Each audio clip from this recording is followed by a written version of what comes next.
تو یہاں خبریت مقصود تھی یا طبیب حاضر کی طرح خبر دے کے علاج کی طرف متوجہ کرنا مقصود تھا؟ تو قرآن مجید کی یہ صورت بتاتی ہے کہ ہمیں اس خطرناک بیماری کی طرف توجہ دلا کر کے جو ہمیں خسارے کی لگ گئی ہے اور لمحہ لمحہ ہم ٹوٹ رہے ہیں اور اپنے آپ کو توڑ رہے ہیں، ہمیں علاج کی طرف رب متوجہ کرنا چاہتا ہے، اور پھر علاج بھی خود دیا۔ قسم ہے محبوب تیرے زمانے حسین کی، بے شک انسان خسارے میں ہے۔ الا الذین آمنوا، خسارے سے اگر بچنا چاہتے ہو تو میرے مصطفیٰ کا دامن پکڑ لو۔ چونکہ ایمان کی تشریح یہی ہے، الایمان ہے یہ تصدیق بما جاء بہ النبی صلی اللہ علیہ وسلم، اس لیے میں سادہ ترجمہ یہ کیا کہ اگر خسارے سے بچنا چاہتے ہو، اس مرض سے نجات پانا چاہتے ہو تو پھر مصطفیٰ کا دامن پکڑ لو، پھر خسارہ تمہیں چھو بھی نہیں سکتا، پھر حالات کا تغیر اور حالات کا تبدل تمہارے نشان نہیں مٹا سکتا۔ صدیاں گزرنے کے باوجود بھی آج ان لوگوں کا نام بھی باقی ہے، ان کا ذکر بھی باقی ہے، ان کے تذکرے بھی باقی ہیں جو مصطفیٰ سے وابستہ ہو گئے۔ اللہ اکبر۔ اس کو میں ایک مثال سے سمجھانا چاہتا ہوں۔ ایک زمانہ تھا جو میری عمر کے لوگ ہیں یا میرے سے بڑی عمر کے لوگ ہیں، ان سب نے وہ دور دیکھا ہے۔ جو بالکل چھوٹے بچے ہیں انہوں نے تو زمانہ نہیں دیکھا، چکی سے آٹا پیستے تھے۔ تو اس کے دو پتھر ہوتے ہیں، ایک نیچے والا جامد اور ساکن اور اوپر والا متحرک، درمیان میں خالی جگہ ہوتی ہے جس میں کلی ہوتی ہے، اور اس کے آس پاس خالی جگہ ہوتی ہے جہاں دانہ ڈالتے ہیں۔ ہم اپنی زبان میں اسے گالا کہتے تھے، اور پھر اس چکی کو گھماتے ہیں تو جو دانے ان دو پتھروں کے نیچے آتے ہیں وہ پس جاتے ہیں، اور جو کلی کے ساتھ جڑے رہتے ہیں وہ بچ جاتے ہیں۔ رب کہتا ہے محبوب تیرے زمانے کی قسم انسان خسارے میں ہے، بچے گا وہی جو تیرے دامن سے جڑ کے رہے گا۔ میں اگر آپ سے پوچھوں کہ جس زمانے میں میرے حضور تشریف لائے اس زمانے کے خاقان کا نام کیا تھا، تو شاید آپ کے لیے بتانا مشکل ہو۔ جو تاریخ کا تازہ مطالعہ رکھتے ہوں گے شاید انہیں نام یاد ہو۔ کیا ضرورت پڑی ہے کہ ہم یہ دماغ پہ بوجھ لیتے رہیں اور ان لوگوں کے نام یاد رکھیں؟ اچھا، میں اگر یہ پوچھوں کہ اس زمانے کے کیسر کا نام کیا تھا تو شاید اس کا نام بتانا آپ کے لیے مشکل ہو۔ میں کہوں اچھا اس زمانے کے کسرا کا نام کیا تھا، اس زمانے کا اوباما تھا، تو اس کا کیا نام تھا؟ تو چند لوگ بتا سکیں گے، باقیوں کے لیے مشکل ہوگا کہ اس زمانے کے کسرا کا نام کیا تھا۔ اس زمانے کے کسرا کا نام کسی کو نہیں آتا، اس زمانے کے کیسر کا نام نہیں آتا، اس زمانے کے خاقان کا نام نہیں آتا۔ اور اگر میں اس مجلس میں موجود سب سے کم عمر بچے سے پوچھوں کہ میرے رسول کے مؤذن کا نام کیا تھا، تو وہ سر اٹھا کے بلال حبشی کا نام لے گا یا نہیں لے گا؟ پھر بچا کون جو حضور کے دامن سے لپٹ گیا۔ اقبال کو بھی بولنا پڑا، اقبال کس کے عشق کا یہ فیض عام ہے، رومی فنا ہوا حبشی کو دوام ہے۔ اقبال کس کے عشق کا یہ فیض عام ہے، رومی فنا ہوا وہ سلطنت روم کا شہنشاہ، اس کیسر کا دنیا آج نام بھی نہیں جانتی، لیکن حبشی کو دوام ہے۔ وہ تو مٹ گیا، اس کا نام بھی مٹ گیا، لیکن بلال حبشی کا نام آج بھی ممبروں کی زینت ہے، آج بھی محرابوں کی زینت ہے، آج بھی مجالس کا نور ہے، اور آج ان کا نقشہ بھی زمانے کو یاد ہے، ان کا نام بھی لبوں کا وظیفہ ہے۔ تو کہا قسم ہے محبوب تیرے زمانے کی انسان خسارے میں ہے، بچے گا وہی جو تیرے دامن سے لپٹ کے رہے گا۔ تیرے سے وابستہ ہو گیا تو خسارے سے بچ گیا۔ یہ آپ لفظ پڑھتے ہیں ابو لہب، تو لہب عربی میں آگ کے شعلے کو کہتے ہیں، اور ابو لہب کو ابو لہب اس لیے کہتے تھے کہ اس کا رنگ شعلے کی طرح دھمکتا تھا۔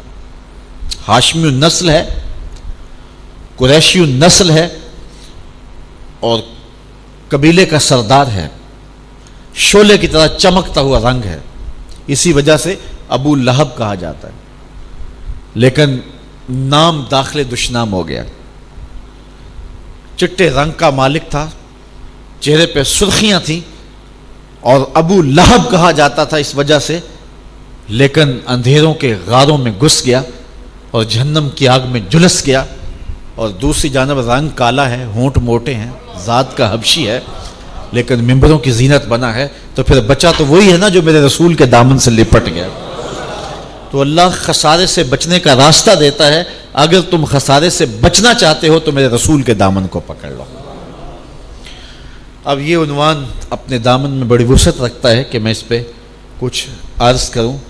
میں اپنے دوسرے عنوان کی طرف بڑھنا چاہتا ہوں جو آج کا موضوع بھی ہے، اِلَّا الَّذِينَ آمَنُوا وَعَمِلُوا الصَّالِحَاتِ۔ خسارے سے بچنے کا دوسرا ضابطہ یہ ہے، دوسرا طریقہ یہ ہے کہ اعمال صالحہ کیے جائیں، ورنہ خسارے سے بچنا ممکن نہیں ہے۔ ہمارے نزدیک، احناف کے نزدیک، ایمان مجرد تصدیق قلبیہ کا نام ہے۔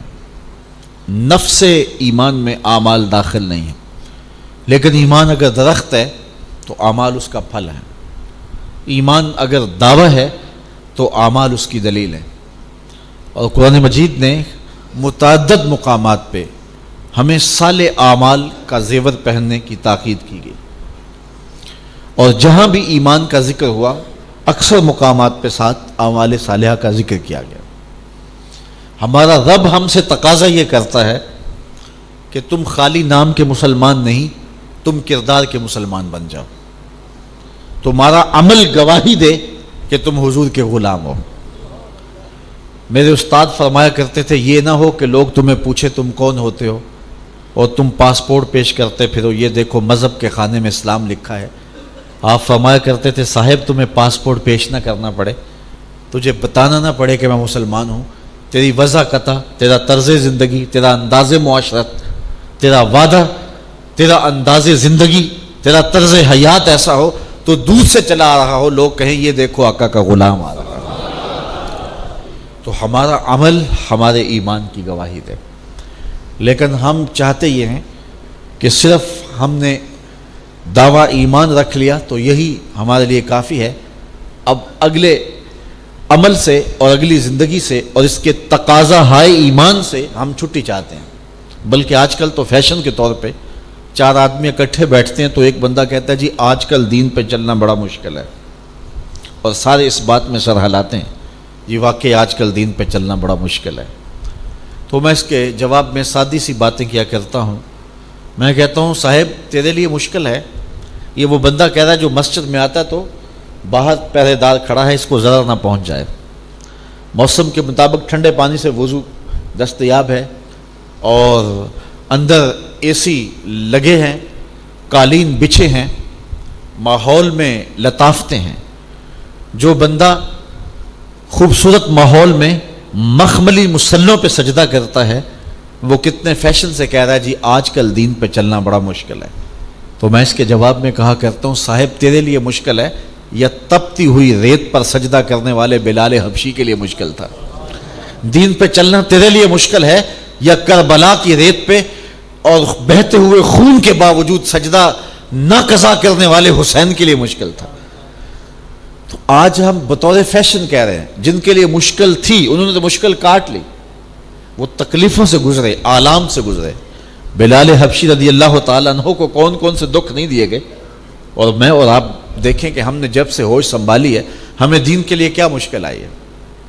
میں اگر آپ کے سامنے کچھ کہنے کے لیے آیا ہوں تو میرے سامنے ماحول آراستہ ہے، پھول پڑے ہیں کہ میری طبیعت پہ جو ہے وہ ایک خوشگوار اثر مرتب ہو، مجھے لاؤڈ سپیکر دیا گیا ہے کہ مجھے زور سے بولنا بھی نہ پڑے، میرے سامنے پانی رکھا گیا ہے کہ میرا گلا خشک ہو جائے تو میں 2 گھونٹ لے لوں، آپ کے چمکتے چہرے، روشن پیشانیاں اور آنکھوں میں لکھا پیار مجھے بات کرنے پہ آمادہ کر رہا ہے، تو میں 10 گھنٹے بھی گفتگو کروں تو مشکل نہیں ہوگا۔ مشکل تو ان کے لیے تھی جب وہ بات کرتے تھے تو پتھر اٹھتے تھے، اور جب وہ بات کرتے تھے تو آگے سے جو ہے وہ اذیتیں کھڑی ہوتی تھی، لیکن اس کے باوجود بھی انہوں نے حق کا دامن نہیں چھوڑا ہے۔ حضرت بلال حبشی کو ان کا ظالم آقا مارتا ہے امیہ کہ بلال رک جاؤ، باز آ جاؤ، کھالو دھڑ کے رکھ دوں گا، لیکن بلال مسکرا کے کہتے ہیں تو ترش روح ہو کے گالی 1000 دے، یہ وہ نشہ ہی نہیں جسے ترشی اتار دے. یہ محبت رسول کا نشہ ہے تو جتنا مجھے ظلم اور جبر کی چکی میں پیسے گا یہ نشہ اور زیادہ گہرا ہوتا چلا جائے گا اور بدنامی سے بڑھتا ہے. محبت کا جنوں نشہ اتنا ہی تیز ہوتا ہے جتنی ہوا لگتی. کہا تو جو چاہتا ہے کر، میں راہ دین نہیں چھوڑوں گا. وہ پتھر مارتا ہے، وہ کوڑے برساتا ہے. بلال مسکراتے ہیں. کسی نے گزرتے ہوئے کہا بلال عجیب تماشا ہے، تمہارا ظالم آقا کوڑے مارتا ہے تم آگے سے مسکراتے ہو.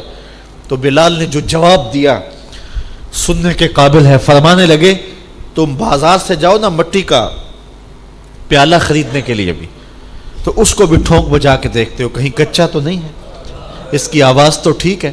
کہا تم تو مٹی کا پیالہ بھی خریدنے جاؤ تو ٹھونک بجا کے دیکھتے ہو کہیں کچا تو نہیں ہے، اس کی آواز تو ٹھیک ہے. میرا مالک بلال کو خرید رہا ہے، دیکھ رہا ہے بلال کچا تو نہیں ہے، اس کی آواز تو ٹھیک ہے. میں کہتا ہوں مالک کھال بھی ادڑ جائے گی، حق کی آواز ختم نہیں ہوگی. زخم پہ زخم کھا کے جی، خون جگر کے گھونٹ بھی، آہ نہ کر لبوں کو سی، یہ عشق ہے دل لگی نہیں. اگر دعوی محبت کیا ہے تو یہ دکھ سہنے پڑیں گے، تکلیفوں سے گزرنا پڑے گا. حضرت خباب بن ارت آتے ہیں، حضور کعبہ شریف کی دیوار کے ساتھ ٹیک لگا کے بیٹھے ہیں. کفار کے ظلم و جبر اور تعدی ان کی کہانیاں سنائیں. حضور نے فرمایا خباب گھبرا گئے ہو، تم سے قبل ایسے لوگ بھی گزرے جن کے جسموں کو لوہے کی کنگھیوں سے چھیدا گیا لیکن انہوں نے حق کا ساتھ پھر بھی نہیں چھوڑا. آپ تاریخ پڑھیں، ہم دیکھتے ہیں کہ 2 اونٹوں کی پچھلی ٹانگوں سے ایک شخص کی ٹانگیں باندھ دی جاتی ہیں اور کہا جاتا ہے دین سے منحرف ہو جا ورنہ ان اونٹوں کو ہانکا لگائیں گے تیرا بدن 2 حصوں میں چر جائے گا. اور وہ آگے سے کہتا ہے جو کرنا ہے کر لو، میں دامن نہیں چھوڑوں گا حق کا. اور پھر اونٹوں کو ہانکا لگایا جاتا ہے، اس کا بدن چرتا ہے، سرخ سرخ خون کے قطرے گرتے ہیں. ہمیں تاریخ بتاتی ہے جب تک زبان بولتی رہی یہی لفظ زبان پہ جاری تھے، فزت برب الکعبہ، کعبے کے رب کی قسم زندگی کی بازی جیت گیا. میں ذرا دیکھوں کہ بچپن سے لے کر اب تک مجھے دین کے راستے میں کیا مشکل آئی ہے. آپ سوچیں آپ کو دین کے راستے میں کیا مشکل آئی ہے اور ہم کتنی شوخی سے اور کتنے نخرے سے کہتے ہیں آج کل دین پہ چلنا بڑا اوکھا ہو گیا. میاں اوکھا وقت آئے بھی تو دوسرا کوئی آپشن ہی موجود نہیں ہے، اور وہ وقت ہے، اس وقت کی نشاندہی بھی کی گئی ہے جب ایمان محفوظ رکھنا اتنا مشکل ہو جائے گا جس طرح ہتھیلی کے اوپر انگیارہ رکھنا مشکل ہو جائے گا. لیکن حق والے پھر بھی حق کا ساتھ نہیں چھوڑیں گے، اور ہم صرف اسی پہ مطمئن ہو جانا چاہتے ہیں کہ ہم نے لا الہ الا اللہ پڑھ لیا، یہی ہمارے لیے کافی ہے. لا الہ الا اللہ کے تقاضے بھی ہم سمجھیں. چمی گوئے مسلمانم بلرزم کہ دانم مشکلات لا الہ. اقبال کہتا ہے جب میں کہتا ہوں لا الہ الا اللہ تو کانپ جاتا ہوں، اس لیے کہ میں لا الہ الا اللہ کے تقاضوں کو جانتا ہوں. لا الہ الا اللہ کا مطلب یہ ہے کہ زمانے کے ہر بت کو پاؤں تلے رون دیا اور زمانے کے ہر جابر کے سامنے آپ کھڑے ہو گئے اور ہر ظلم کے مقابلے کے لیے کھڑے ہو گئے، اور پھر آپ کی اپنی مرضی نہیں رہی، پھر آپ نے لا الہ کے کلہاڑے سے اپنے نفس کو بھی کچل دیا، اپنی خواہشات کو بھی کچل دیا. پھر آپ کون ہوتے ہیں کہ آپ ہوں، پھر میں کون ہوتا ہوں کہ میں ہوں. تیرے ہندیاں سندیاں محبوبہ میں کافر ہوا جے میں ہوں، پھر تو اپنی نفی کرنا پڑتی ہے. تو آج اعمال صالحہ ہمارے لیے بوجھ بنتے چلے جا رہے ہیں، جبکہ ہمارا رب ہم سے عمل صالح کا نور مانگتا ہے، اور ہمارے رب کا تقاضا یہ ہے کہ تمہاری زندگی اچھے اعمال کا ذخیرہ ہو. الا الذین آمنوا وعملوا الصالحات، یہ خسارے سے بچنے کا راستہ ہے، صالح اعمال کا زیور. آج بطور مسلم ہم دنیا کے اوپر رسوا ہو رہے ہیں، اور ہم سمجھتے ہیں کہ یہ ہم کیوں یہ مصیبت کاٹ رہے ہیں. کبھی ہم خود دیکھیں، تدبر کریں تو یہ ہمارے گناہوں کی سزا ہے اور ہمارے رویوں کی سزا ہے جو ہم کاٹ رہے ہیں. ہمارا ایمان ہمارے لبوں تک، ہماری زبان تک، اور ہمارے انداز زندگی جو ہے وہ اس سے ہمارا ایمان دور ہوتا چلا جا رہا ہے. اپنے طرز زندگی پہ غور کریں، اپنا انداز معاشرت دیکھیں. ہمارے رب کا جو ہم سے تقاضا ہے اور ایمان کا جو تقاضا ہے، اس تقاضا ایمان کو سمجھیں. جب اقبال نے شکوے کی زبان کھولی تو لہجہ بڑا تلخ تھا، بات کرنے کا ڈھب تو آتا ہے اسے، لیکن لہجہ تلخ ہو گیا. تیرے کعبے کو جبینوں سے بسایا ہم نے, نو انسانی کو غلامی سے چھڑایا ہم نے, صفائے دہر سے باطل کو مٹایا ہم نے, تیرے قرآن کو سینوں سے لگایا ہم نے, پھر بھی ہم سے گلہ ہے کہ وفادار نہیں, ہم وفادار نہیں تو بھی تو دلدار نہیں. تو لہجہ بہت تلخ ہو گیا, لیکن جب جواب آیا تو سارا نشہ اترتا ہے. لفظ وہی ہیں, صرف صیغہ بدلتا ہے. نو انسانی کو غلامی سے چھڑایا کس نے,